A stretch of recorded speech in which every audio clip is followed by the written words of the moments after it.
গরম গরম ভাতের সাথে সর্ষে ইলিশের এমন যুগলবন্দি হলে বাঙালির দুপুরে আর কি চাই। দেখুন তো, এই স্বাদ যেন সোজা মনে গিয়ে লাগছে, দেখেই জিভে জল আসছে, তাই না? আজ আমি বানিয়েছি আমার বাড়ির সকলের প্রিয় বেগুন দিয়ে সর্ষে ইলিশ। প্রথমে বেগুনগুলোকে এইভাবে ডুমো ডুমো করে কেটে নেব, আর একটা বাটিতে নিয়ে নেব কালো সর্ষে, সাদা সর্ষে আর পোস্ত। দুটোই কিছুক্ষণ জলে ভিজিয়ে রাখবো। এবারে বেগুনের টুকরোগুলোতে নুন হলুদ মাখিয়ে নেব। ইলিশ মাছের টুকরোগুলোতেও নুন হলুদ মাখিয়ে নেব। গরম সর্ষের তেলে হালকা করে ভেজে তুলে নেব। মনে রাখবেন, ইলিশ কিন্তু কড়া করে ভাজতে নেই।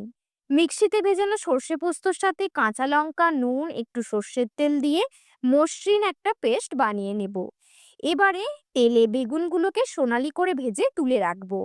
এবারে আসল রান্না, কালো জিরে ফোড়ন দিয়ে, টক দই দিয়ে, হলুদ গুঁড়ো, কাশ্মীরি রেড চিলি পাউডার, স্বাদ মতো নুন দিয়ে, সর্ষে পোস্ত বাটাটা দিয়ে মশলাটা কষিয়ে নিন। মশলা থেকে তেল ছাড়লে পরিমাণ মতো জল দিয়ে দিন।